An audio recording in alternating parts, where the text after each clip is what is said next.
আল্লাহ সুবহানাহু ওয়া তাআলা বলেন, কুল মা ইয়াবাউ বিকুম রাব্বি লাউলা দুআউকুম ফাকাদ কাযাবতুম ফাসাউফা ইয়াকুনু লিজামা। এই আয়াতটিকে ব্যাখ্যা করার বেশ কয়েকটি দৃষ্টিভঙ্গি রয়েছে। আমি সরলভাবে এর কয়েকটি আপনাদের সাথে শেয়ার করতে চাই। সময় স্বল্পতার কারণে আমি ভাষাতাত্ত্বিক আলোচনায় যাব না, আমি শুধু অন্তর্নিহিত অর্থগুলোর সহজ বাংলা বর্ণনা করব। আল্লাহ একদিকে বলছেন, আল্লাহর সম্মুখে তোমাদের কি গুরুত্ব আছে, আল্লাহর সামনে তোমাদের কি মূল্য আছে, তোমরা কি মনে করো, তোমরা যখন আল্লাহর সামনে উপস্থিত হবে কি মূল্য তোমাদের থাকবে। মানব জাতি হিসেবে তোমাদের একটা মর্যাদা দেওয়া হয়েছে যা অন্য কাউকে দেওয়া হয়নি। দুআ হুকুম, তোমরা নিজেদের ইচ্ছায় আল্লাহকে ডাকতে পারো। আল্লাহকে ডাকতে হলে তোমাদের নিজস্ব ইচ্ছা শক্তিকে প্রয়োগ করতে হয়। পাহাড়, গাছ, পাখি তাদের কোনো নিজস্ব ইচ্ছা নেই, তারা আল্লাহকে ডাকতে বাধ্য।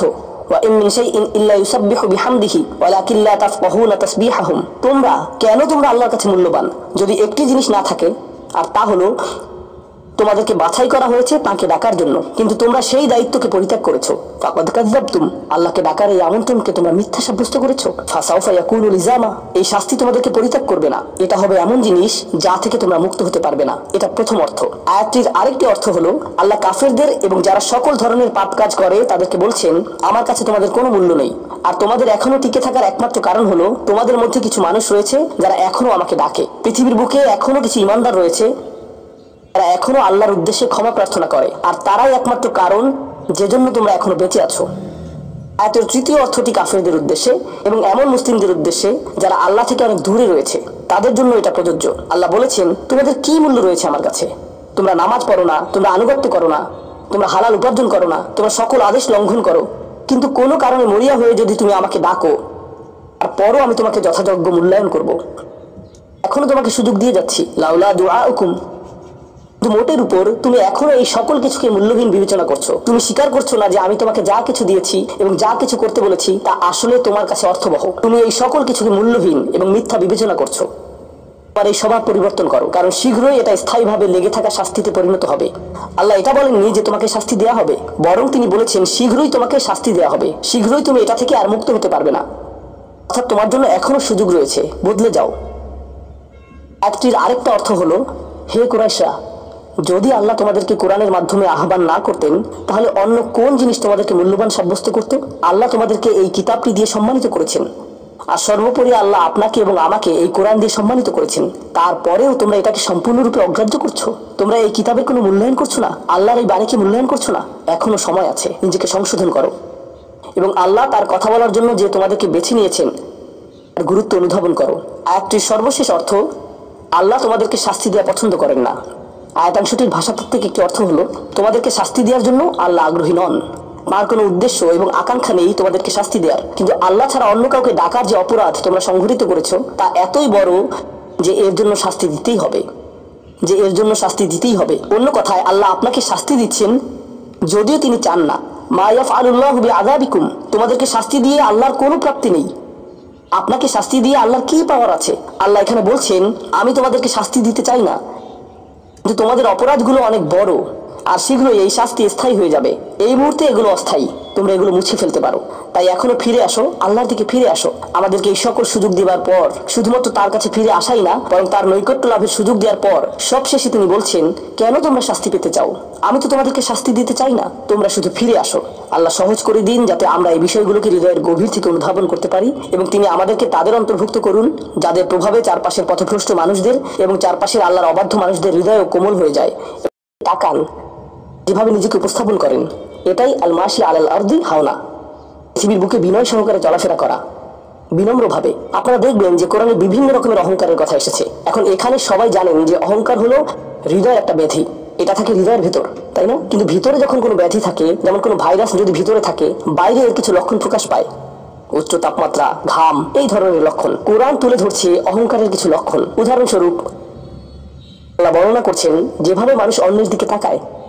কোরআন বলছে যে এমন মানুষ ছিল যারা রাসূল সাল্লাল্লাহু আলাইহি ওয়াসাল্লামের দিকে এভাবে দৃষ্টিপাত করতো, ইয়াকাদুল্লাযীনা কাফারু লা ইউযলিকুনাকা বিআবসারিহিম, তারা এত কঠিনভাবে আপনার দিকে তাকায় যে তারা যেন তাদের দৃষ্টি দ্বারা আপনাকে মাটিতে ফেলে দেবে, এরকম কঠিনভাবে তারা আপনার দিকে তাকায়। অন্য কথায় তারা কোনো কিছু বলেনি, তারা কোনো কিছু করেনি, তাদের অহংকার কোথায় ছিল?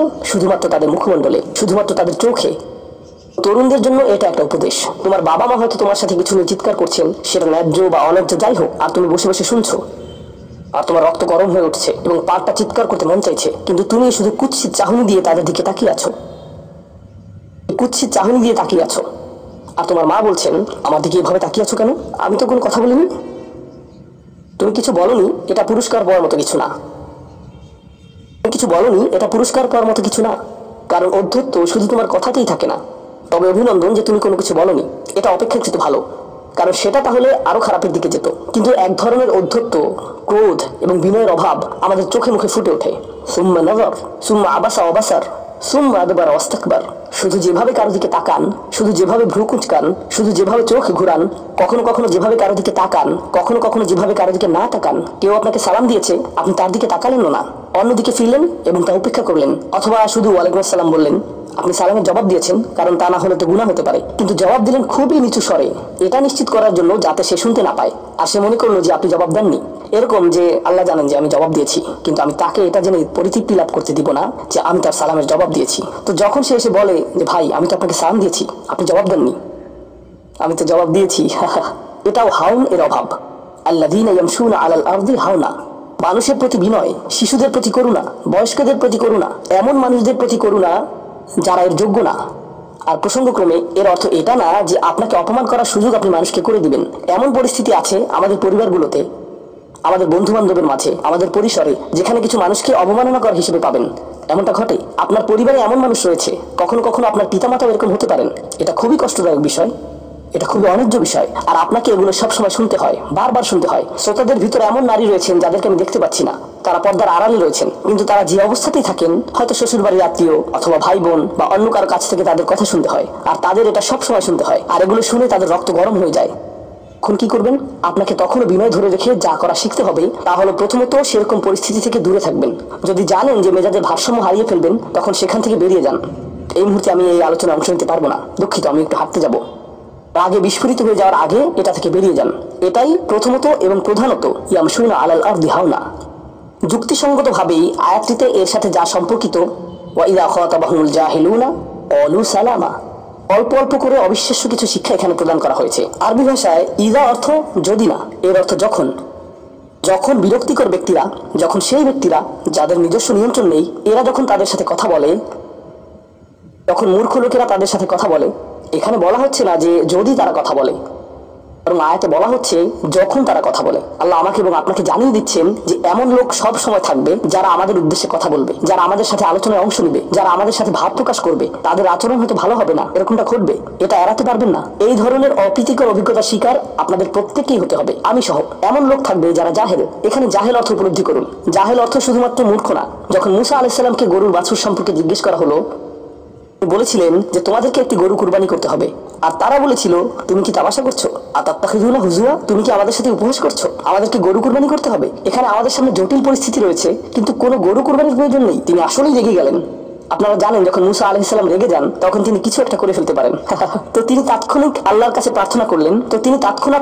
প্রার্থনা করলেন এবং বললেন, আউযু বিল্লাহি আন আকুনা মিনাল জাহিলিন, আমি জাহেলদের অন্তর্ভুক্ত হওয়া থেকে আল্লাহর আশ্রয় প্রার্থনা করি। এর অর্থ মূর্খ নয়, কারণ স্পষ্টতই মুসা আলাইহিস সালাম ছিলেন পৃথিবীর জ্ঞানী মানুষদের একজন।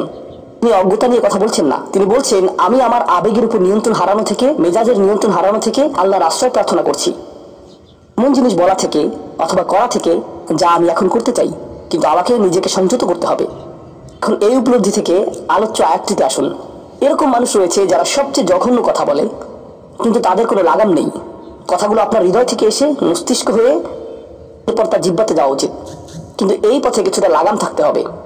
আমার হয়তো এটা বলা উচিত না, কিছু একটা অনুভব করছি, হয়তো গালি বের হয়ে যাবে, সেটা গলায় পৌঁছে গিয়েছে, কিন্তু সেটা আমার মুখ দিয়ে বেরিয়ে আসা উচিত না, আমার সেটা গিলে ফেলা উচিত। কিন্তু কিছু মানুষ রয়েছে তাদের মাথায় যা আসে তাই বলে ফেলে। কারোর সাথে আপনার 6 মাস পরে দেখা হলো কোনো একটা পার্টিতে, ঈদের সময় অথবা অন্য কোথাও, হে আসসালামু আলাইকুম, আপনি তো মোটা হয়ে গেছেন, সবার সামনেই। এটা কেমন কথা? আপনি এটা মনে মনে আনতে পারেন আর নিজের মনে মনে মাশাআল্লাহ বলতে পারেন, কিন্তু সবার সামনে কেন আপনাকে এই কথা বলতে হবে? হেই, তুমি তো কয়েক বছর আগে পড়ালেখা ছেড়ে দিয়েছিলে, এখনো পাশ করোনি, এখনো ফেল অবস্থাতেই আছো। মানুষ আপনাকে এরকম কথা বলে, এটা আপনাকে রাগান্বিত করে। এই অবস্থায় কি করবেন? আল্লাহ বলেছেন এটা আপনার মনের বিনয় প্রকাশের অংশ। ভাবেই আল্লাহ আমাদের বিনয় যাচাই করবেন।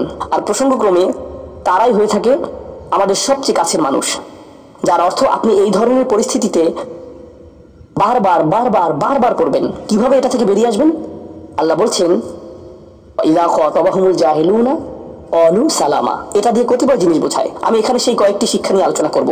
যখন এমনটা ঘটবে আপনার তাৎক্ষণিক প্রতিক্রিয়া হবে শান্তি, অলু সালামা। এটা দ্বারা বিদায় বোঝাতে পারে। আপনি বলবেন সালাম, আমি আর এই আলোচনা চালিয়ে যেতে চাই না, আমি সম্মানজনকভাবে আপনাকে বিদায় জানাবো। ও দাঁড়ান, আমার তো একটা মিটিং আছে।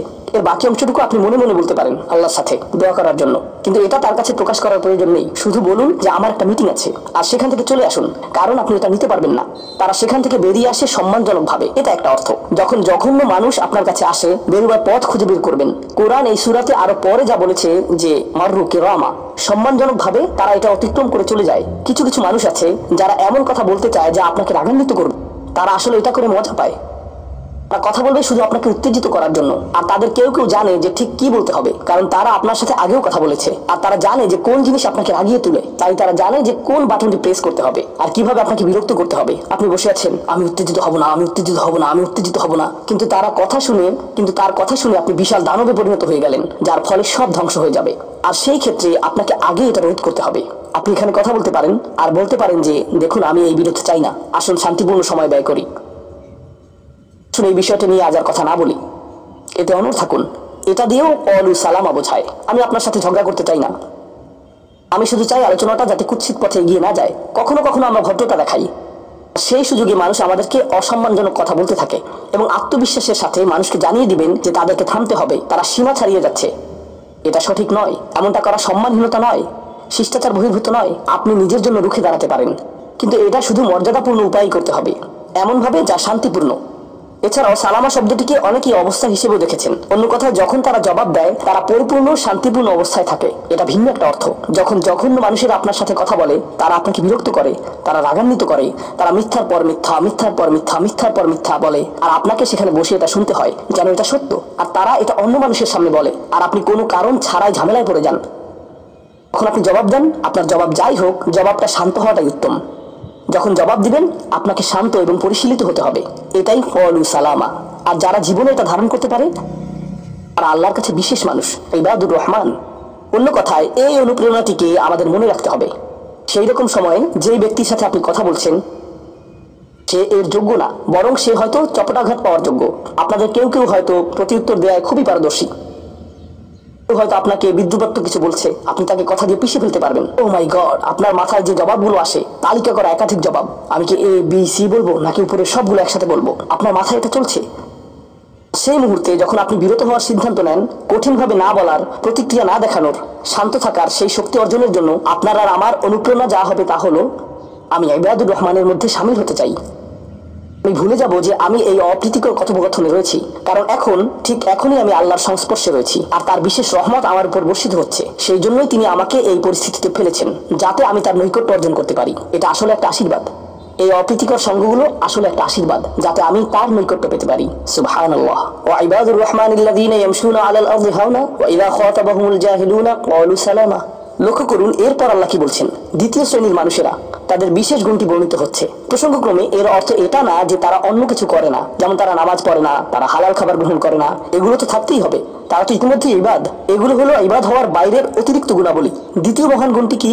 দ্বিতীয় শ্রেণীর এই মানুষেরা যারা আল্লাহর কাছে প্রিয়, কোন জিনিসটা তাদের বিশেষ মানুষে পরিণত করেছে? ওয়াল্লাযীনা ইয়াবিতুনা লিরাব্বিহিম সুজদান ওয়া কিয়ামান। যারা রাতটি অতিবাহিত করে তাদের প্রভুর উদ্দেশ্যে সিজদারত এবং দণ্ডায়মান অবস্থায়। তারা লোকচক্ষুর অন্তরালে গভীর রাতে নামাজে মশগুল থাকেন, কারণ তারা জানেন যে রাতের গভীরে আল্লাহ তাদের সবচেয়ে নিকটে থাকেন। আমাদের অনেকের জন্য এটা অনেক কঠিন যে আল্লাহ যদি তার সবচেয়ে নৈকট্যপ্রাপ্ত মানুষদের কথা বলেন, এই শ্রেণীর মানুষদের দিয়ে শুরু করাটাই প্রত্যাশিত ছিল। এটাই প্রত্যাশিত ছিল যে আল্লাহ এমন মানুষদের দিয়ে শুরু করবেন যারা সবচেয়ে বেশি নামাজ আদায় করে, বিশেষত এমন সময়ে যখন তিনি নিকটে থাকেন, যা হলো রাতের মধ্যপ্রহর। সেখান থেকে শুরু হওয়ার কথা ছিল, কিন্তু না, তিনি সেখান থেকে শুরু করেননি, তিনি বিনয় দিয়ে শুরু করেছেন। কারণ রাতের সেই নামাজ, যখন আপনি এবং আমি আল্লাহর সামনে বিনয়াবনত হই, নামাজরত অবস্থায় অন্য কেউ দেখার সুযোগ না থাকে, চমৎকৃত করার মতো আর কেউ না থাকে, একমাত্র যাকে আপনি চমৎকৃত করতে চান তিনি হলেন আল্লাহ। আপনার আত্মাভিমান চলে গিয়েছে, আল্লাহর সম্মুখে দণ্ডায়মান হয়ে আপনি পূর্বেকৃত সকল অপরাধ স্বীকার করেছেন, আল্লাহর সাথে আপনি উন্মুক্ত আলোচনায় রত আছেন, সকল অহংকার থেকে মুক্ত হয়ে।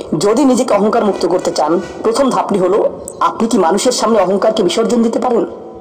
আর তারপর আল্লাহর সম্মুখে উপস্থিত হন।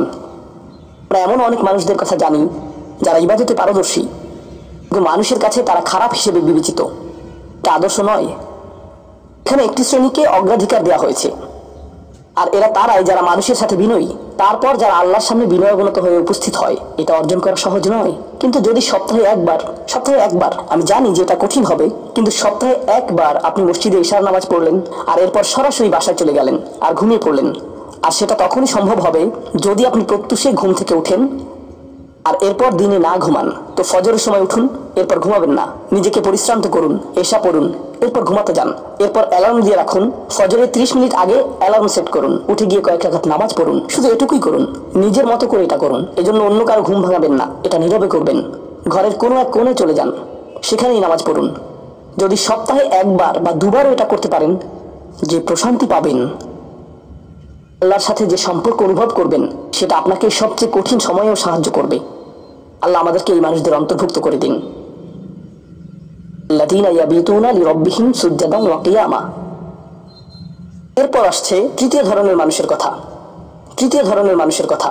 ওয়াল্লাযীনা ইয়াকুলুনা রাব্বানা ইসরিফ আন্না আযাবা জাহান্নাম ইন্না আযাবাহা কানা গরামা ইন্নাহা সাআত মুস্তাকাররা ওয়া মুকামা। এই মানুষেরা শুধু একটি দোয়া করে, দোয়ার তালিকা নয়, তাদের একমাত্র দোয়া হলো, ইয়া আল্লাহ, আমি জাহান্নামে যেতে চাই না। অন্য যেখানেই রাখেন, জাহান্নামে নয়, আমাকে জাহান্নামে রাখবেন না, আমাদেরকে জাহান্নামের শাস্তি থেকে দূরে রাখুন।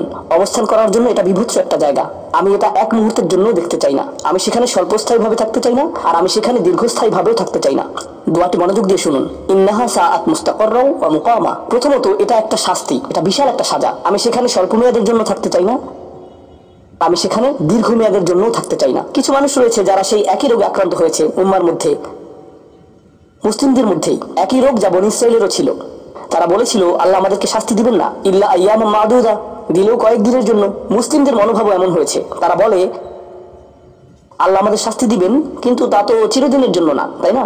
আমরা মুসলিম, একসময় আমরা ঠিকই বেরিয়ে আসবো। ঠিক আছে, ভালো, আমি জাহান্নামে যাব, কিন্তু এটা হবে দীর্ঘ সাপ্তাহিক ছুটির মতো, আর তারপর আমার আর সমস্যা নেই। দেখুন আল্লাহর নৈকট্যপ্রাপ্ত মানুষদের দোয়া। তারা আল্লাহকে বলছেন, ও আল্লাহ, আমি জাহান্নামে যেতে চাই না, স্থায়ীভাবে না, অস্থায়ীভাবেও না। আমি স্বীকার করছি যে অবস্থানের জন্য এটা বিভৎস একটা জায়গা, মুস্তাকাররান ওয়া মুকামা। শুধু থামার স্থান হোক অথবা চিরকালীন স্থান হোক, আমি এগুলোর কোনোটাই চাই না।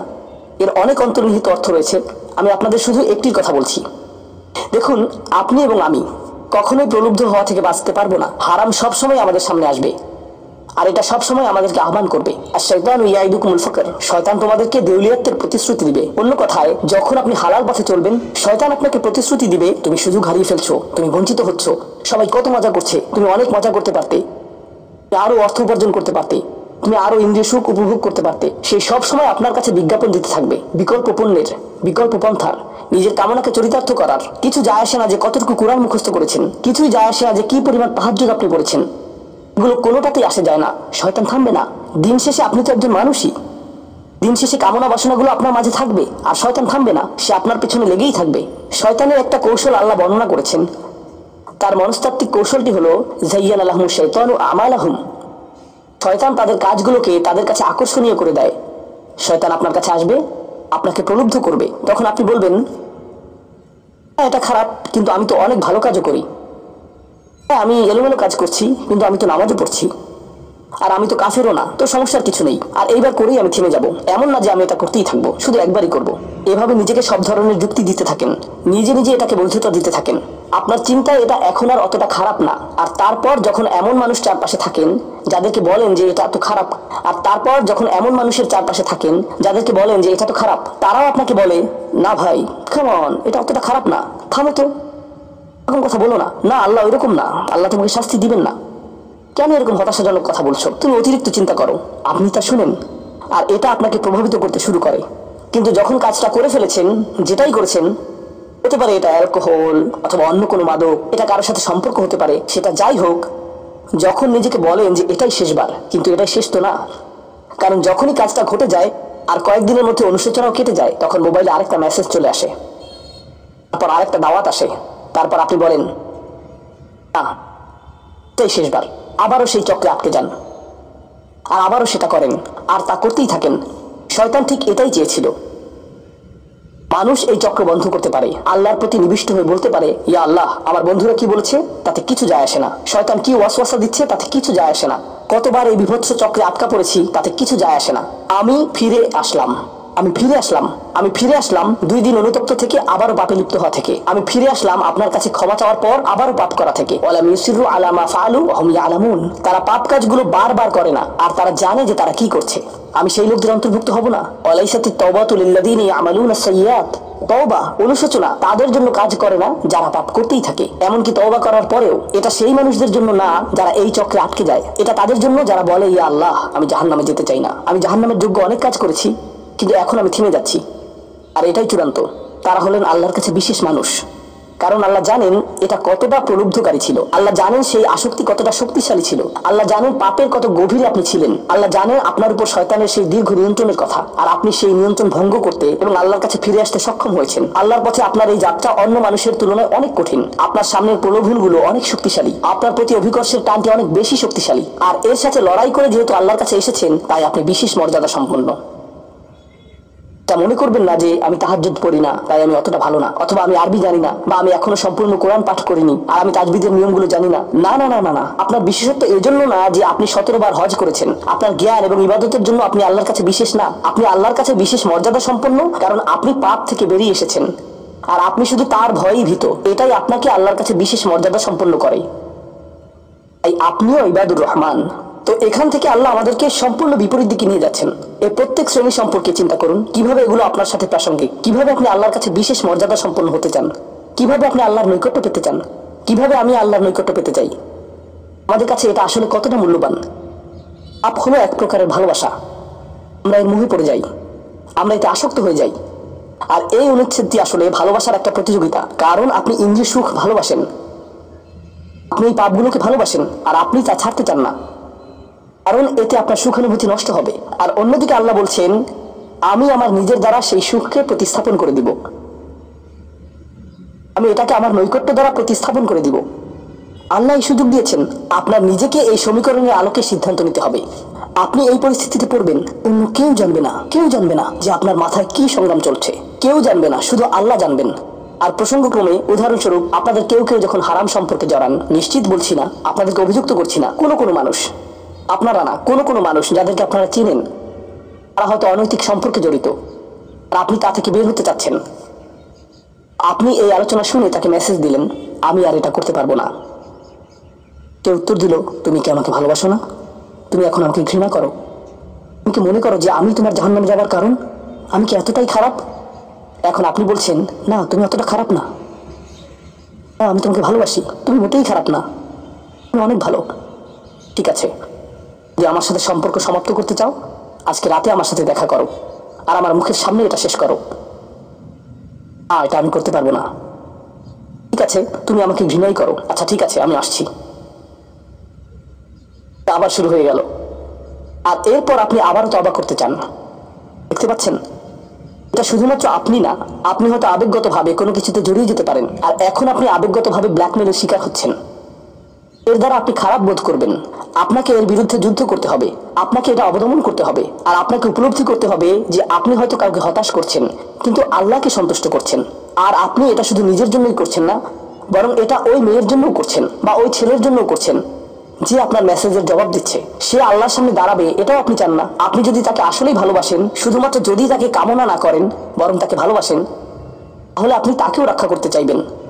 তো এখন আমরা খুবই অপ্রত্যাশিত স্থানে চলে যাচ্ছি। আল্লাহর কাছে আরো কে বিশেষ মর্যাদা সম্পন্ন? আল্লাযীনা ইযা আনফাকু লাম ইউসরিফু ওয়া লাম ইয়াকতুরু ওয়া কানা বাইনা যালিকা কওয়ামা। এই মানুষেরা যখন তারা অর্থ ব্যয় করে, তারা সকল অর্থ উড়িয়ে দেন না, অতিরিক্ত খরচ করেন না, আর তারা কৃপণও নয়। তারা অনেক বেশি খরচ করেন না, তারা অনেক কমও খরচ করেন না। তাদের বাজেট ভারসাম্যপূর্ণ। বাজেটের সাথে আল্লাহর নৈকট্যের সম্পর্ক কি? সম্পর্ক রয়েছে, কারণ আল্লাযীনা ফি আমওয়ালিহিম হাক্কুন মালুম, তাদের অর্থে অন্যদের অধিকার রয়েছে যা সুবিদিত। আপনার পিতামাতার অর্থনৈতিক সহায়তা প্রয়োজন, আপনার সন্তান, আপনার ভাই বোন, আপনার স্ত্রীর প্রয়োজন, এমন অনেক ক্ষেত্র রয়েছে যার জন্য আপনার অর্থ প্রয়োজন। কিন্তু যখন আপনি প্রয়োজনহীন জিনিসে আসক্ত হয়ে পড়েন, আর আপনার অর্থ যখন ব্যয় হয় সিনেমার পর সিনেমা, সিনেমার পর সিনেমায়, সাবস্ক্রিপশনের পর সাবস্ক্রিপশনে, গেমের পর গেম, এরপর গেমে, গাড়ির জন্য নতুন যন্ত্রাংশ কেনার পেছনে, যে চাকা দেখতে উল্টো দিকে ঘূর্ণায়মান, তার প্রয়োজন আপনার নেই। সেগুলো আপনি দেখবেন না যখন আপনি গাড়ি চালাবেন, এটা অন্য কেউ দেখবে। এগুলো ঘুরবে অন্য কারোর জন্য, আপনার জন্য না। যন্ত্রাংশ অথবা ডিভাইস আপনি নতুন আইফোন ছাড়াও বেঁচে থাকবেন, এতে কোনো ক্ষতি হবে না। স্যামসাং যদিও কিছুটা বিপজ্জনক, তারপরও অনেক বোনেরা পার্স অথবা ব্যাগের জন্য এমনটা করেন। ও আল্লাহ, এই ব্যাগগুলোর কোনোটার দাম কয়েক লাখ টাকা। বলছি না যে আপনি এগুলোর কোনোটাই কিনতে পারবেন না, কিন্তু আল্লাহ বলছেন ঠিক আছে খরচ করো, অতিরিক্ত খরচ করো না। আপনাদের কারো কারোর জন্য আবার সবচেয়ে খুশির বিষয় হলো টাকা ধরে রাখা। আপনি স্ত্রীকে সাথে নিয়ে সুপার শপে গিয়েছেন, তিনি এক প্যাকেট দুধ নিলেন। আমাদেরকে এত বেশি দুধ প্রয়োজন, ছোট প্যাকেট নিতে পারো না? ডিসকাউন্টের জন্য অপেক্ষা করতে পারো না? এটা দুধ, এটা ডিম, এগুলো নিয়ে কৃপণতা না করলে হয় না? এমন মানুষ রয়েছে যারা প্রাপ্য মানুষদের টাকা ধরে রাখে। আপনার সন্তানদের অর্থ প্রয়োজন, তাদের চলার জন্য কিছুটা পকেট খরচ প্রয়োজন, আপনার স্ত্রীর কিছুটা অর্থ প্রয়োজন। যদি তিনি গৃহ ব্যবস্থাপনার দায়িত্বে থাকেন আর তিনি নিজে উপার্জন না করেন, আর তিনি আপনার কাছে বলেন আমি কি 500 টাকা পেতে পারি, কিসের জন্য তোমার টাকা প্রয়োজন, আমাকে সম্পূর্ণ প্রতিবেদন প্রদান করবে, সকল রিসিপ্ট দেখাবে। দাঁড়ান, 1 মিনিট থামুন, এটা লাম ইয়াকতুরু, এটা আপনার জন্য চ্যালেঞ্জ হতে পারে। আপনি যদি আল্লাহর নৈকট্য লাভ করতে চান, আপনার পরিবারের খাবারের প্রসঙ্গ আসলে তাদেরকে জঞ্জালের মতো বিবেচনা করবেন না। আপনার জন্য সর্বোত্তম খরচের খাত হলো আপনার পরিবার। নিজের পরিবারের সাথে এরকম খারাপ আচরণ করবেন না, কিন্তু অতিরিক্ত খরচও করবেন না। অন্যরা এমন আছে যারা টাকা উড়ায়। আল্লাহ হয়তো আপনাকে কিছুটা অর্থ দিয়েছেন আর আপনি আপনার 16 বছরের সন্তানকে BMW কিনে দিলেন যাতে সে রাস্তার পাশে লাগিয়ে দিয়ে অ্যাক্সিডেন্ট করতে পারে, আর তারপর তাকে আরেকটা কিনে দিলেন। না না না, আপনি এমনটাও করতে পারবেন না। লাম ইউসরিফু ওয়া লাম ইয়াকতুরু ওয়া কানা বাইনা যালিকা কওয়ামা, তারা একটি ন্যায্য ভারসাম্যপূর্ণ পন্থা অবলম্বন করে এই দুই অবস্থার মাঝে অবস্থানের জন্য। পরবর্তী গুণটি আমার প্রিয়, মনোযোগ দিয়ে শুনুন। এরা সবাই একটি শ্রেণী। والذين لا يدعون مع الله إلها آخر ولا يقتلون النفس التي حرم الله إلا بالحق ولا يزنون ومن يفعل ذلك يلقى عصاما, তারা আল্লাহর পাশাপাশি অন্য কোনো উপাস্যের কাছে প্রার্থনা করে না। আল্লাহর পাশাপাশি অন্য কোনো উপাস্যের কাছে প্রার্থনা না করা অবস্থায় তারা কাউকে হত্যা করে না এবং তারা ব্যভিচারে লিপ্ত হয় না। 3টি বিষয়, তারা আল্লাহ ছাড়া কারো কাছে প্রার্থনা করে না, এর সাথে রয়েছে তারা হত্যা করে না এবং তারা ব্যভিচার করে না। 3টি বিষয় একসাথে, 3টি বিষয় একসাথে। এটা তো অসাধারণ কোনো অর্জন নয়। কেউ বলতে পারে যে হ্যাঁ আমি তো তালিকায় এসে পড়েছি, আমি কাউকে হত্যা করিনি। জানেন কেন এটা বৈশিষ্ট্য সূচক? কারণ এই বিষয়গুলো খুবই প্রাথমিক স্তরের, তাই না? অন্য অনেক কবিরা গুনাহ রয়েছে, কিন্তু আল্লাহ বলছেন যে তোমরা আল্লাহর কাছে বিশেষ মর্যাদার অধিকারী হতে পারবে যদি তোমরা শুধু এটুকু করো। কেন এটা বিশেষ মর্যাদাপূর্ণ? মক্কার মানুষদের কথা চিন্তা করুন, সেই সমাজের কথা চিন্তা করুন যার মাঝে কোরআন এসেছিল। সেই মানুষগুলো হাজার বছর ধরে শিরকে লিপ্ত ছিল। হত্যা তাদের কাছে সাধারণ বিষয় পরিণত হয়েছিল, জিনা কোনো বিষয়ই ছিল না। আর এগুলো বড় বিষয় ছিল না তাদের পূর্বপুরুষ অথবা তাদের পূর্বপুরুষ অথবা তাদের পূর্বপুরুষের কাছে। এগুলো ছিল জীবনেরই অংশ, জীবন ছিল গ্যাংস্টারের মতো। আর যখন তারা এই সকল কিছু ছেড়ে আল্লাহর কাছে আসলো, তাদের পরিবারকে বলেছিল যে ও তুমি তো এখন মুসলিম, কংগ্রাচুলেশনস। তাদেরকে সকল ধরনের বিভৎস অভিজ্ঞতার সম্মুখীন হতে হয়েছিল, তাদের প্রিয় মানুষদের কাছ থেকে, তাদের সমাজ থেকে, তাদের বন্ধু বান্ধবদের কাছ থেকে, কারণ তারা সেই অপরাধগুলো ত্যাগ করেছিলেন, তাই না? কিছু মানুষের জন্য শুধুমাত্র ঈমান গ্রহণ করা, শুধুমাত্র অপরাধী জীবন থেকে বেরিয়ে আসা, শুধুমাত্র জিনা থেকে বেরিয়ে আসা ছিল এতটাই বড়। আপনারা যারা সম্মানিত পরিবারে বেড়ে উঠেছেন, পরিশুদ্ধ পরিবেশের মাঝে ছিলেন, আপনার জন্য সেই ধরনের বিপত্তিতে না পড়াটা সহজ অথবা সহজতর। এখনকার সময় যে কোনো কিছুই সহজ, কিন্তু আপনাদের যারা অমুসলিম অবস্থা থেকে এসেছেন, আপনি চারপাশে অপরাধ সংঘটিত হতে দেখেছেন, আপনি চারপাশে মাদকের আসর দেখেছেন, আপনি চারপাশে নারী লিপ্সা দেখেছেন, প্রত্যেক সাপ্তাহিক ছুটির দিনে ক্লাবে যেতেন, আর তারপর আপনি আল্লাহর পথে আসলেন, আপনি ঈমান গ্রহণ করলেন। সেই জীবন থেকে আপনার এই যাত্রাটি ছিল বিশাল এক যাত্রা, আর আল্লাহ এটা স্বীকার করেছেন এবং বলেছেন যে এটা বেশ বড় ব্যাপার যে কিছু মানুষ এমনটা করেছে। শুধু এই বিবেচনায় তারা বিশেষ মর্যাদাময়, তারা অন্য কিছু জানে না, তাদের ব্যাপক কোনো জ্ঞান নেই, কিন্তু মূল বিষয় হলো তারা আল্লাহর সন্তুষ্টির জন্য হিজরত করেছেন, তারা সেই বড় পাপগুলো থেকে আল্লাহর অভিমুখে যাত্রা করেছেন। অবিশ্বাস্য। এই আয়াতগুলোতে আল্লাহর করুণা এখনো সমাপ্ত হয়নি। প্রথমত সেই 3টি বিষয় যা আমি উল্লেখ করেছি, শিরক বা আল্লাহ সম্পর্কে অশ্রদ্ধা প্রদর্শন করা, হত্যা এবং ব্যভিচার, এগুলো অনেক বড় পাপ। তো আল্লাহ কি বলছেন? ইউদাআফ লাহুল আযাবু ইয়াওমাল কিয়ামা ওয়া ইয়াখলুদ ফীহি মুহানা, এমন মানুষের জন্য শাস্তি দ্বিগুণ করা হবে, তারা সেখানে থাকবে অপমানিত অবস্থায়। এই পাপগুলো আল্লাহর কাছে ছোট বিষয় না, বিশেষত 3টা পাপ একসাথে। কিন্তু প্রসঙ্গক্রমে সবচেয়ে খারাপ অপরাধ শিরক। সবচেয়ে খারাপ অপরাধের মধ্যে দ্বিতীয়টি হলো যখন আপনি একজন ব্যক্তিকে হত্যা করেন। তা কাকে হত্যা করার সমতুল্য? গোটা মানব জাতিকে। এটা হলো দ্বিতীয় বৃহত্তম অপরাধ। আর তারপর তৃতীয় বৃহত্তম অপরাধ কোনটি? জিনা। এই 3টি একসাথে এসেছে। একটি আয়াতে। সেজন্য আল্লাহ বলছেন যে এই ব্যক্তিটি বিশেষ ধরনের শাস্তি পাবে, আর সে এই শাস্তিতে রয়ে যাবে অপমানিত অবস্থায়। কিন্তু এমনকি খারাপের ভিতর সবচেয়ে খারাপ, এরপর সবচেয়ে খারাপ ব্যক্তিটি, এই ব্যক্তিটি এজন্য সবচেয়ে খারাপ না যে সে একটি জিনিস করেছে, বরং সে সবচেয়ে খারাপ কারণ সে তিনটি জিনিসই করেছে। এটা জাহান্নামের হ্যাট্রিক অর্জনের মতো। আর সম্পর্কে আল্লাহ কি বলছেন? তিনি বলছেন ইল্লা মান তাবা ওয়া আমানা ওয়া আমিলা আমালান সলিহা, অর্থাৎ যে অনুতপ্ত হয়েছে, ইমানের পথে ফিরে এসেছে, তখন থেকে ভালো কাজ শুরু করেছে, তার জন্য নিয়মের ব্যতিক্রম হবে।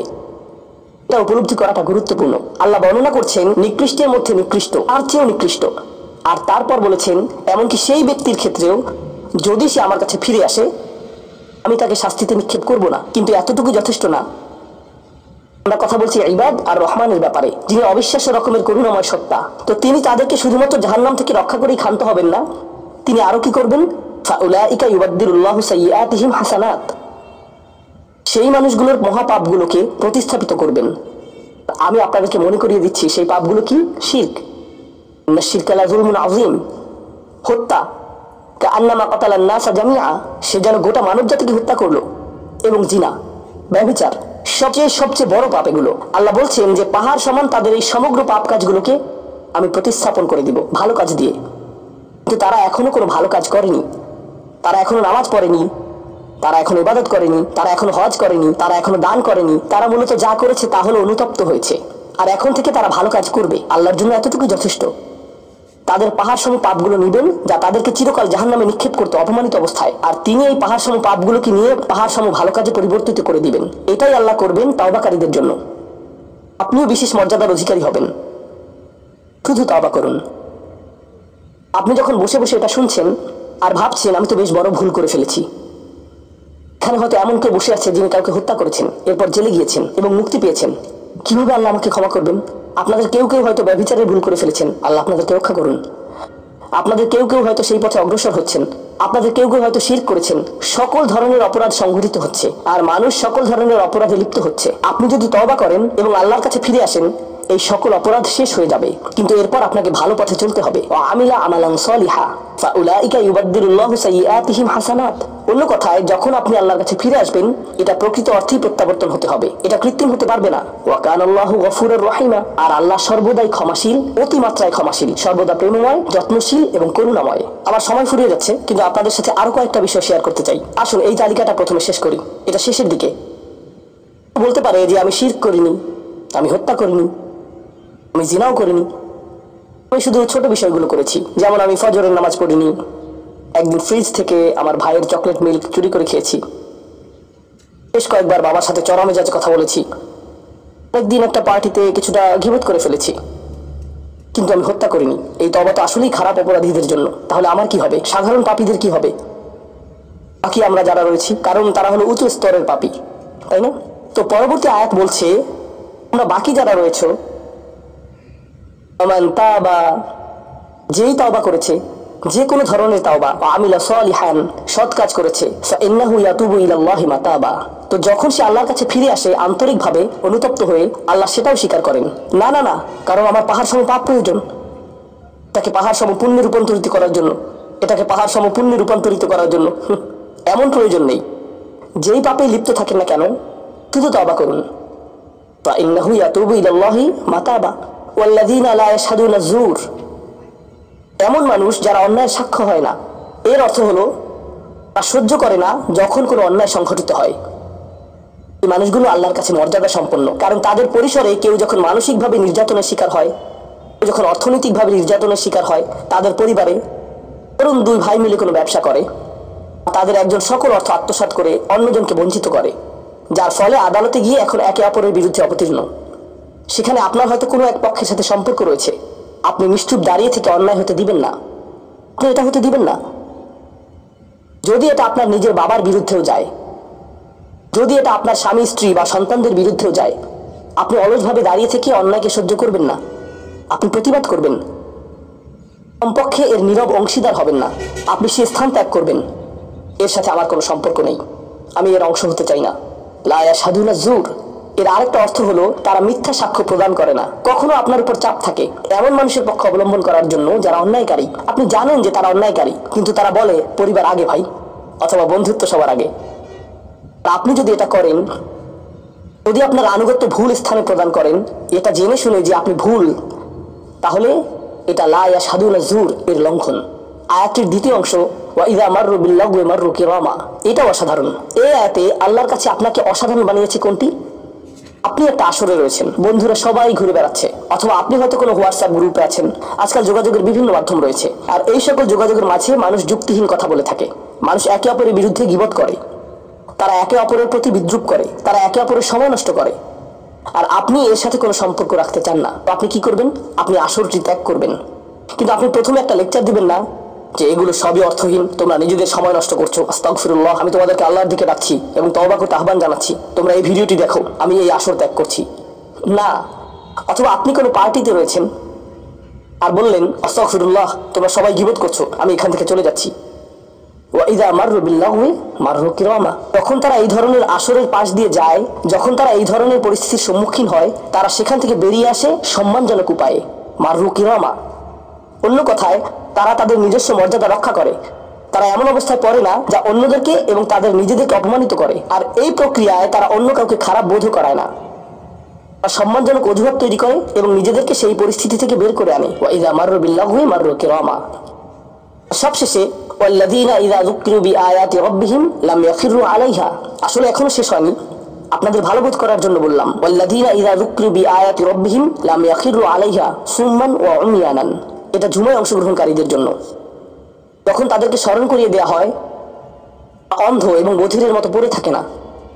অন্য কথায় তারা সেগুলো উপেক্ষা করে না, তারা সেগুলোকে হালকাভাবে গ্রহণ করে না। তারা কিছু শোনার পর বলে না যে হ্যাঁ এটা আমার সম্পর্কেই বলেছে, এটা ঠিকই আমার বিবেককে আঘাত করেছে, কিন্তু আমি ভুলে যাব যে এটা আমি শুনেছি, আমি ভান করব যে এটা আমার সম্পর্কে না এবং এটা নিয়ে চিন্তা করব না। তারা ইচ্ছাকৃত বধির না, আর তারা ইচ্ছাকৃতভাবে অন্ধও না। সেই স্মরণিকার প্রতি যা তাদেরকে প্রদান করা হয়েছে, এটা ছিল আপনার সম্পর্কে, এটা ছিল আপনার কার্যকলাপ সম্পর্কে, আপনার উদ্দেশ্য সম্পর্কে। আর এখন আপনি এটা আর নিতে পারছেন না, কারণ আপনি পরিবর্তিত হতে চান না। বাল ইউরিদুল ইনসানু লিয়াফজুরা আমামাহ, মানব জাতি শুধু তার সামনে যা রয়েছে তাতে নিমজ্জিত হয়ে যেতে চায়। প্রলোভনগুলো এতটাই মজবুত। আর কোরআন উলিন নুহা সম্পর্কে বলছে তারা এমন মানুষ যারা নিজেদেরকে সংযত করতে পারে। আপনাকে স্মরণ করিয়ে দেওয়া হচ্ছে নিজেকে সংযত করার জন্য, আর আপনি বলছেন আমি সংযত হতে চাই না, আমি এই অবস্থাতেই ভালো আছি, আমি ইতিমধ্যে কাজটি করার দিন, তারিখ এবং স্থান নির্ধারণ করে ফেলেছি এবং টিকিটও করে ফেলেছি। এরপর এই খুতবাটি আমার মুড নষ্ট করে দিল, তো আমি এখন একটা বার্গার খাবো এবং খুতবা যা শুনেছি তা নিয়ে চিন্তা করব না। তারপর সেখানে যাব যেখানে আমি যেতে চেয়েছিলাম। খুতবাটা বেশ দেরিতে শোনা হয়েছে। সেই মানুষেরা এমনটা করে না। যখন কোনো স্মরণিকা শ্রবণ করে নিজেদের উপর এর প্রভাব পড়তে দেয়, তারা এটাকে পরিবর্তন ঘটানোর সুযোগ দেয়। এটাই তাদেরকে আল্লাহর কাছে বিশেষ মানুষে পরিণত করে। প্রসঙ্গক্রমে কখনো কখনো আপনার ভিতরে ঘটে যাওয়া সেই পরিবর্তন অন্য কেউ দেখে না, অন্য কেউ জানে না সেই পাপ সম্পর্কে যার দিকে আপনি অগ্রসর হচ্ছিলেন। সেটা শুধুই আপনি এবং আল্লাহর মাঝে সীমাবদ্ধ, আর আল্লাহ আপনাকে তার ইবাদ হিসেবে গণ্য করেন, কারণ আপনি সেই পরিবর্তন ঘটিয়েছেন। তো এখন যেহেতু আমরা সমাপ্তির দিকে যাচ্ছি, এটা এখানে বর্ণিত শেষ গুণ। এই মানুষেরা শুধুমাত্র নিজেদের নিয়ে উদ্বিগ্ন না, বরং তারা তাদের পরিবার নিয়ে উদ্বিগ্ন। ওয়াল্লাযীনা ইয়াকুলুনা রাব্বানা হাব লানা মিন আজওয়াজিনা ওয়া যুররিয়াতিনা কুররাতা আয়ুনিন, হে প্রভু, আমাদের স্ত্রী এবং আমাদের সন্তানদের দ্বারা আমাদেরকে চক্ষু শীতলতা দান করুন, যার অর্থ দুইটি জিনিস। আমি জটিলতা পরিহার করে আপনাদেরকে সরলভাবে কুররাতা আয়ুনিন এর অর্থ বুঝিয়ে বলছি। প্রথম অর্থ হলো, ইয়া আল্লাহ, অন্য সকল কিছু আমাকে পীড়িত করে, অন্য সকল কিছু আমাকে অসুবিধায় ফেলে, কিন্তু যখন আমি আমার স্ত্রীর কাছে আসি এবং আমার সন্তানদের কাছে আসি, ইয়া আল্লাহ, এই স্থানটিকে আমার জন্য প্রশান্তিদায়ক করে দিন। আমার সকল অসুবিধা দূর হয়ে যায় যখন আমি আমার স্ত্রীর দিকে তাকাই, আমার সকল অসুবিধা দূর হয়ে যায় যখন আমি আমার সন্তানদের সাথে থাকি। ইয়া আল্লাহ, আমার স্ত্রী এবং আমার সন্তানদের মাঝে এটা প্রদান করুন, অথবা আমার স্বামী এবং আমার সন্তানদের মাঝে এটা প্রদান করুন। কুররা শব্দটির দ্বিতীয় অর্থটি এসেছে করার থেকে। করার অর্থ যখন আপনার চোখ কোথাও আটকে যায়। ইয়া আল্লাহ, আমার স্ত্রীর প্রতি আমার ভালোবাসা এতটাই সৃষ্টি করে দিন যাতে আমি তার উপর থেকে চোখ ফিরাতে না পারি। ইয়া আল্লাহ, আমার সন্তানদের নিয়ে আমাকে এতটাই আনন্দিত করে দিন এবং এতটাই ভালোবাসাপূর্ণ করে দিন যাতে আমি তাদেরকে অন্যদের সাথে তুলনা না করি। আমার যা রয়েছে তা নিয়ে আমি সুখী, তারা খারাপ বোধ করুক এটা আমি চাই না। আমি তাদের অর্জনের স্বীকৃতি প্রদান করি। আমাকে সেই সামর্থ্য দান করুন যাতে স্ত্রী এবং সন্তানদের মাঝে কুররাতু আয়ুন খুঁজে পাই। আমাকে একটি মজবুত পরিবার দান করুন এবং আমাকে আমার পরিবারের প্রতি সন্তুষ্ট করে দিন।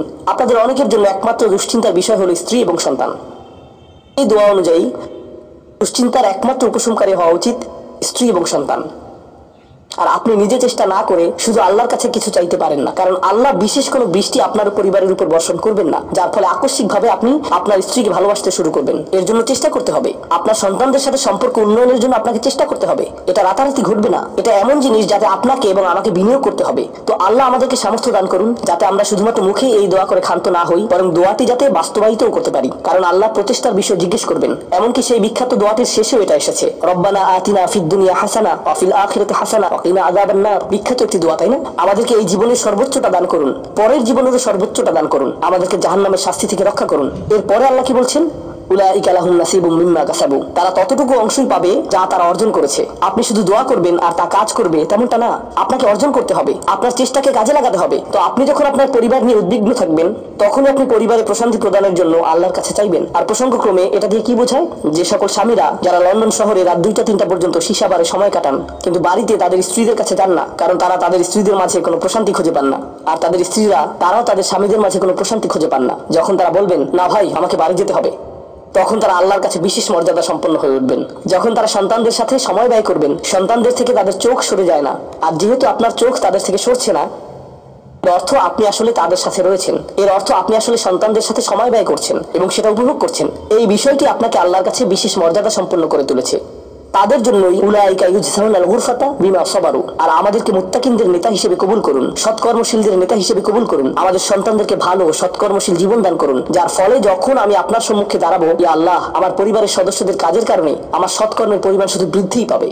এখন এই সব কিছুর পরে উলাইকা ইউজজাউনাল গুরফাতা বিমা সাবারু, এই মানুষদেরকে প্রদান করা হবে সুউচ্চ প্রাসাদ, তারা যে ধৈর্য প্রদর্শন করেছে তার প্রতিদান স্বরূপ। লক্ষ্য করুন, এখানে আল্লাহ বলছেন তারা যে ধৈর্য প্রদর্শন করেছে তার প্রতিদান স্বরূপ। আপনি যদি এই তালিকার প্রথমে যান, যারা তাদের জিহ্বা সংযত করে, যখন মূর্খ লোকেরা তাদের সাথে কথা বলে তারা বিনয়ী, তারা জিহ্বা সংযত করে, যারা আল্লাহ ছাড়া অন্য কারো ইবাদত করে না, তারা আল্লাহর ইবাদত করে রাতের গভীরে।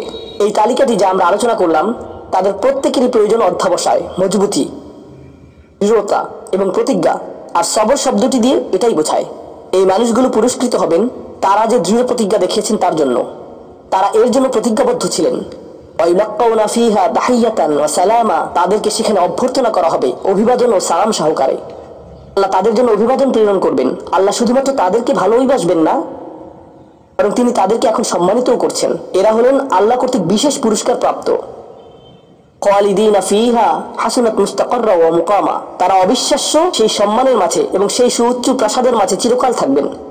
চমৎকার স্থান, স্বল্পকালীন এবং চিরকালীন অবস্থানের জন্য। তো আল্লাহ এটাকে জাহান্নামের সাথে তুলনা করেছেন, তাই না? জাহান্নামীরা বলবে আমি এখানে স্বল্পকালের জন্য থাকতে চাই না, চিরকালের জন্য থাকতে চাই না। আল্লাহ বলেছেন জান্নাতের স্বাদ যদি তুমি সামান্য পরিমাণেও পাও, তুমি এটা আকাঙ্ক্ষা করবে, তুমি এটা চিরকালের জন্য চাইবে। আল্লাহ আমাদের সকলকে চিরকালের জন্য জান্নাতে